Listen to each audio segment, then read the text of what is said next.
አሁን ክብሮች ሁሉ ወደሱ እየጎረፉለት ይገኛሉ።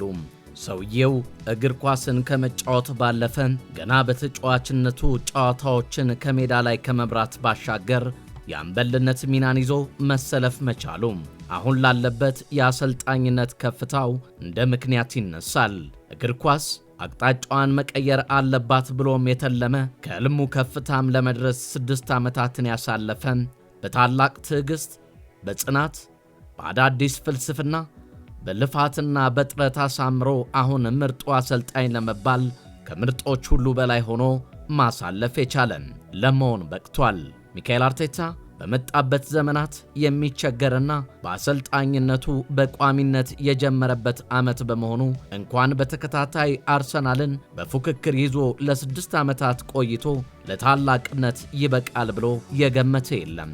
ነገር ግን አሰልጣኝ ሚካኤል አርቴታ የማይበገር ለድል የሚሯሯጥ እንዴት አንድ ክለብ የነበረበትን ጉድለቶች አራግፎ ትቶ ከከፍታው ጫፍ መድረስ እንዳለበት ጠንቅቆ የተረዳ በእግር ኳሱ እንደ ቀድሞ የተጫዋችነት ጊዜው አሰልጣኝ አርሰን ቪንገር ሁሉም አዳዲስ የጨዋታ ፍልስፍናዎችን ይዞ በመምጣት ለሊጉ አዲስ ነገርን ማስተማር የቻለ የክለብ ባህልን ውብ እግር ኳስን ብቻ ተጫውቶ ከመውጣት ባለፈ እንዴት ውጤትን አስጠብቆ ግቦችን ሳይቆጠሩበት መውጣት እንዳለበት ያሳየ በተቃራኒ ክለቦች ላይ በመጀመሪያ የጨዋታ ደቂቃዎች ላይ ደጋግሞ ግቦችን በማስቆጠር ለአሸናፊነት በቅድሚያ ግምት እንዲሰጠው ያስቻለ ለመሆን በቅቷል።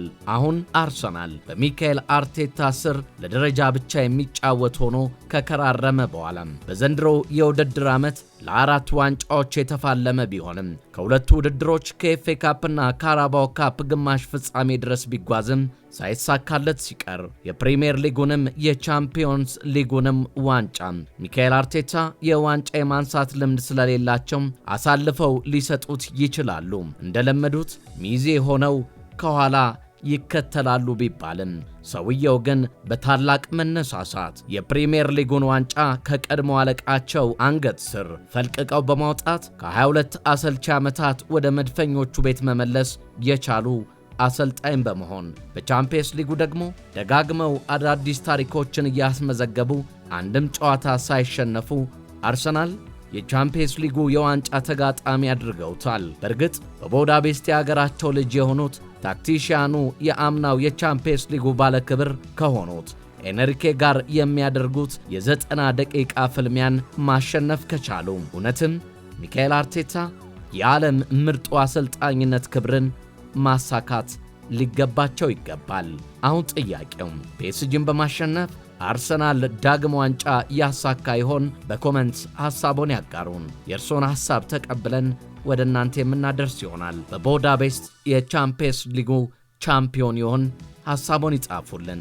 ነገር ግን ሚካኤል አርቴታ በባለፈው ዓመት በፒኤስጂ ምክንያት ከቻምፒየንስ ሊጉ የዋንጫ ጉዟቸው እንዲገታ በመሆኑ አሁንም ቀላል ፍልሚያ አይጠብቃቸውም። ሚካኤል አርቴታ አሁን የፕሪሚየር ሊጉ የ2025-26 የውድድር ዘመን ምርጥ አሰልጣኝ ተብለው ሲመረጡ ተቀናቃኞቻቸውን ፔፕ ጋርዲዮላን፣ ሚካኤል ካሪክን፣ ኡና ኢምሬን፣ አንዶኒ ኢራያውላን እና ኬዝ እንድሪውን በመብለጥ ነው የዓመቱ ምርጥ የፕሪሚየር ሊጉ አሰልጣኝ ክብርን ማሸነፍ የቻሉት። ሚካኤል አርቴታ አርሰናል አሁን የክብር ተፋላሚ ለማድረግ የቻሉትና እሳቸው ምርጥ እንደሆኑት መድፉን ምርጥ ያደረጉት ትረስት ዘ ፕሮሰስ የሚል ታላቅ እምነትን ለደጋፊዎቻቸው በማስረጽ ሲሆን በመጡበት የውድድር ዓመትና የ2 እና 3 ዓመት ቆይታቸው ላይ በርካታ ትችቶችን ቢሰነዘርባቸውም እሳቸው ግን እመኑኝ ፕሮሰሱን በአጭር ጊዜ ትመለከታላችሁ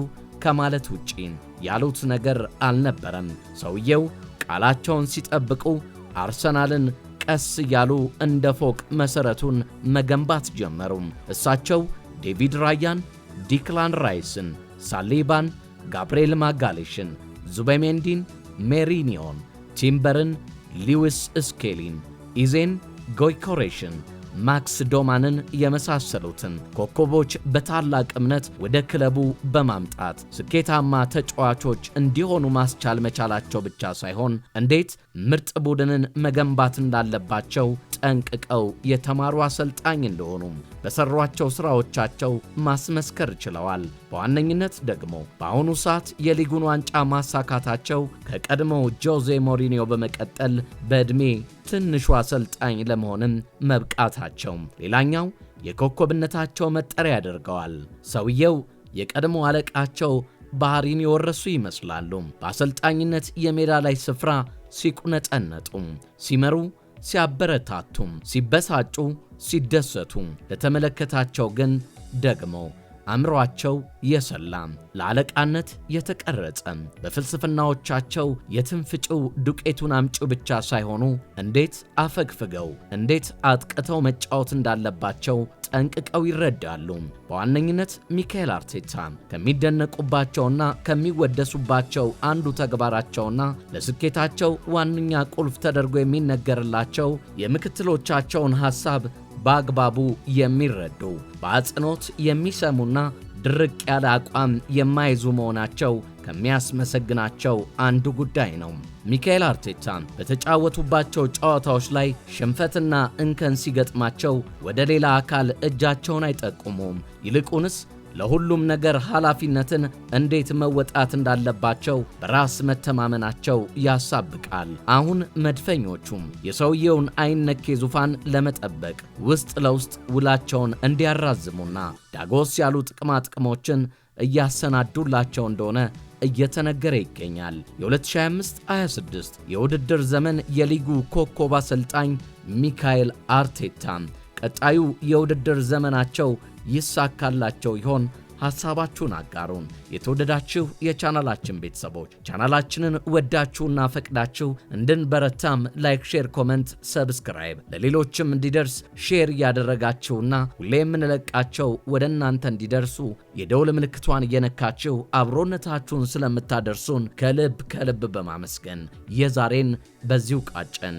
በሌላ ዝግጅት እስክንገናኝ በያላችሁበት ሰላምና ጤንነት ቸርነትና አንድነት ከእናንተ ጋር እንዲሆንላችሁ በመመኘት ነው። ቸር ይግጠመን።